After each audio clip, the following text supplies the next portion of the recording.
He owns resorts, lands, and restaurants, hotels.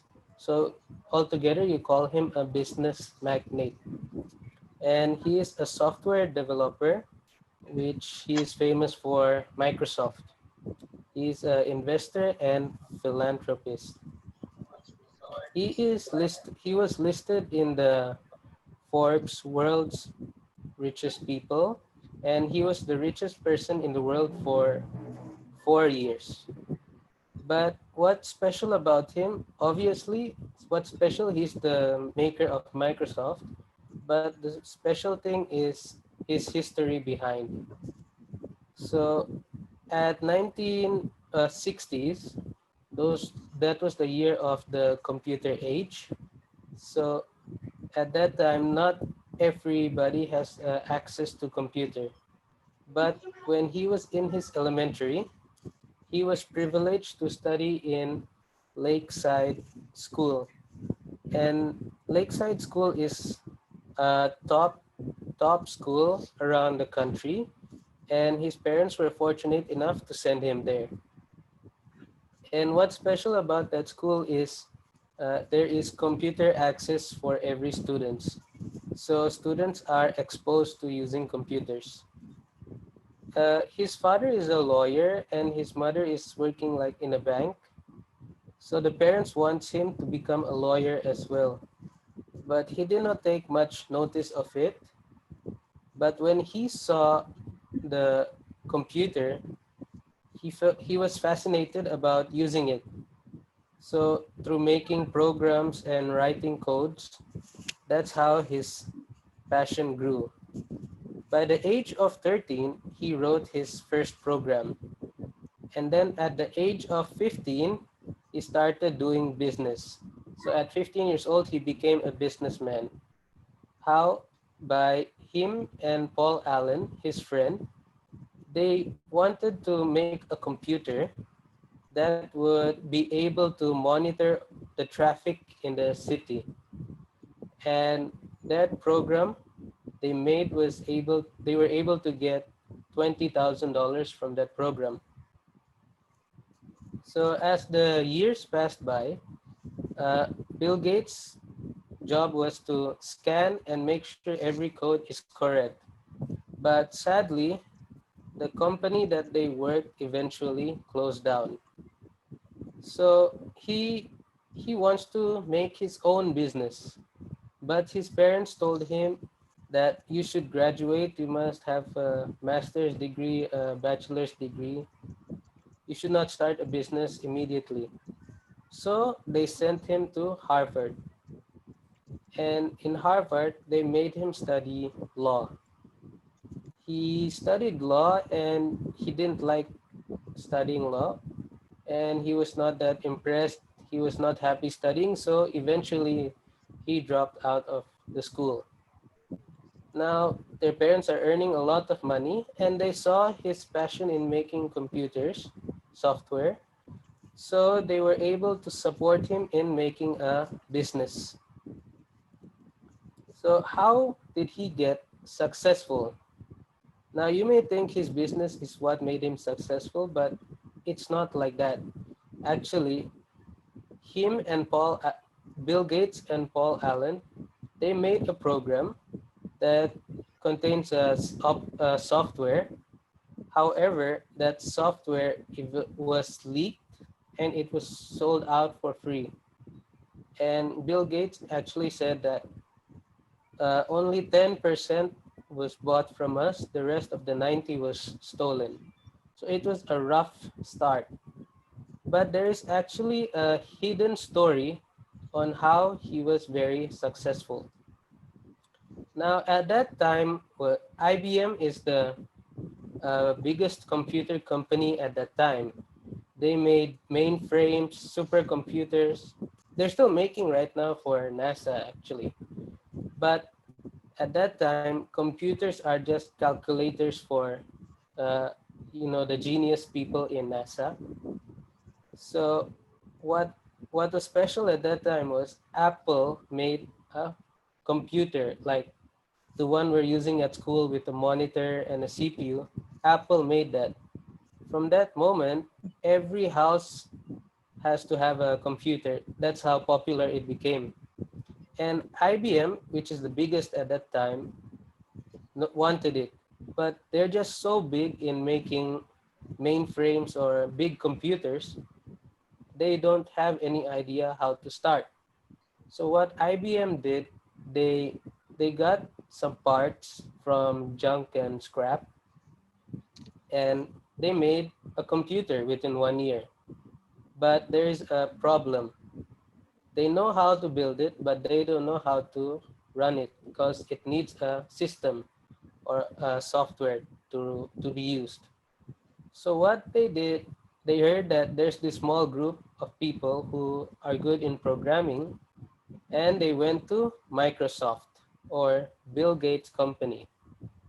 But Microsoft was just making, simple software for looking at the traffic. They're not that great yet. So they asked Bill Gates. At that time, Bill Gates is just 20 years old. So they thought this guy is just a student, he's an intern, but he's actually the boss. So Bill Gates said, we're not into making these big operating systems. Why don't you meet Gary Kidall? So Kidall is he's a computer genius, and he made an operating system, and he's more like a chill guy. He doesn't care about making a business. So he just made a system for fun. But his wife said, why don't you make a business and earn money? So he made a company known as Digital Research, and the operating system is CPM. Now, uh, remember I told you Bill Gates said to IBM, meet Kidal. He will help you for a system. And I also told you that Kidal is a chill guy. He doesn't care about doing business. So IBM asked Bill Gates that they need a software to run, but Microsoft doesn't know anything about it. But IBM said, this is a secret, do not tell anyone. So when IBM was going to meet Kidal, Bill Gates called Kidal. He said, some important people are coming, treat them carefully. And Kidal thought, oh, it's just some random people, they just want to see my system and go off. He didn't care about it. So he fly his airplane and went for free, enjoy his Sunday. Now IBM was disappointed, and after a few days, they went to Bill Gates again. Bill Gates, we really need an operating system. Now this is the main part of his life. He did not want to give Kidal a second chance. He said, okay, we shall make the system for you.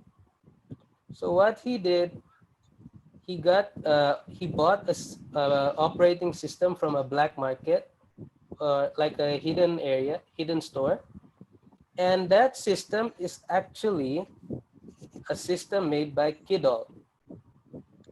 So it's just a basic copy, and he changed that system and he named MS DOS or Microsoft DOS, which is actually a copy of Kidal, but he owns that system.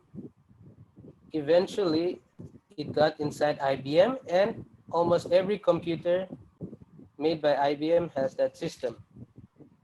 Now, uh, for sure, Kidal found out, and he's disappointed. Why are they using my system?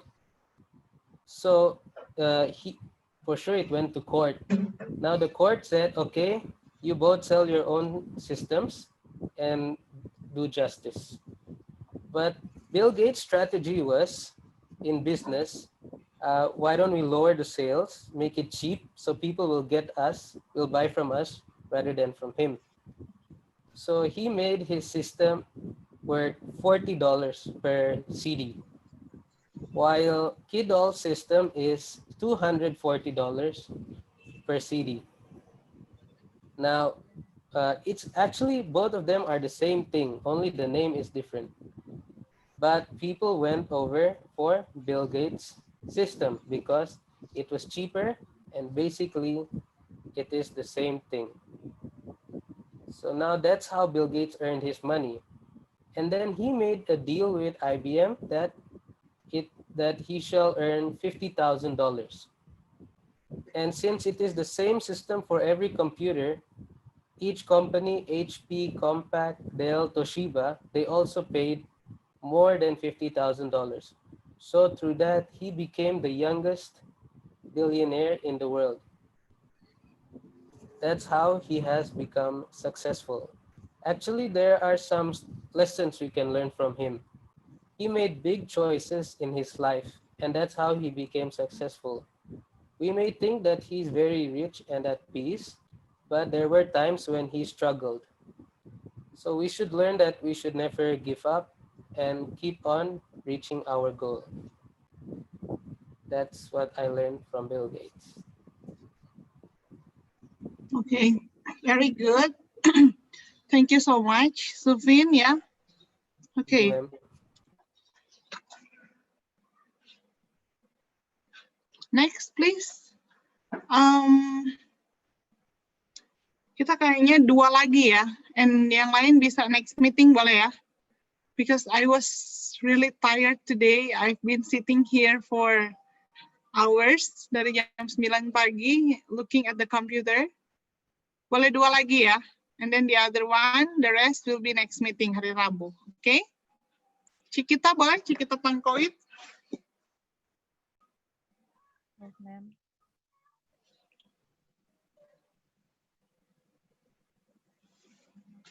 Okay, now I want to talk about Johnny Andrean.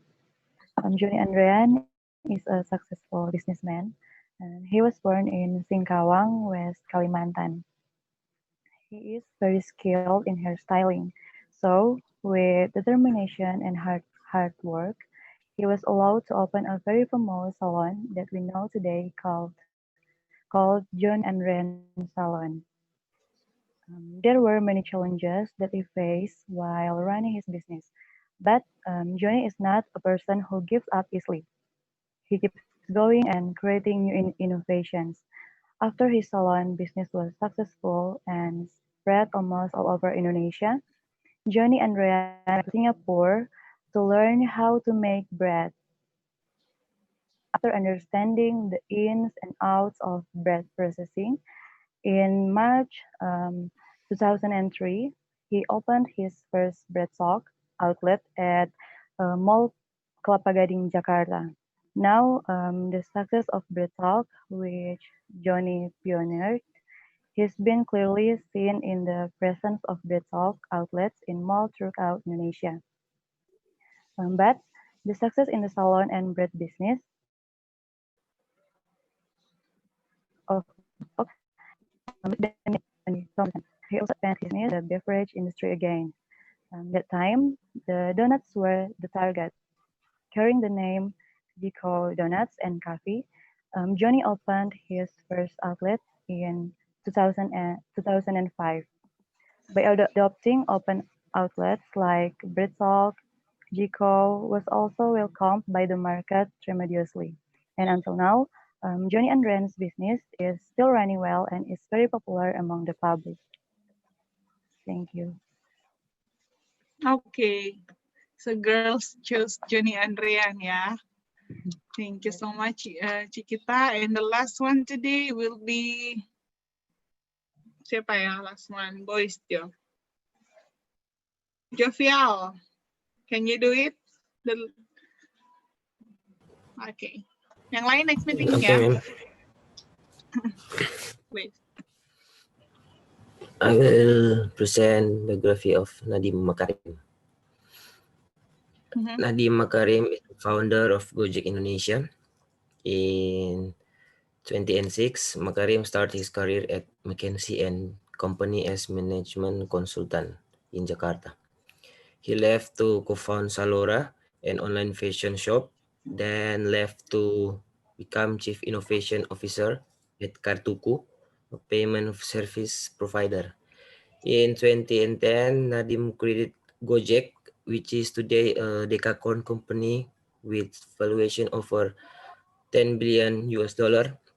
Gojek was first established as a call center offering only courier delivery and two-wheel ride hailing services. Today, Gojek has transformed into a super app, providing more than 20 services ranging from transportation, food delivery, groceries, message, house cleaning, logistics to a cashless digital payment platform called GoPay. Makarin often use a motorcycle taxi known in Indonesian as an ojek.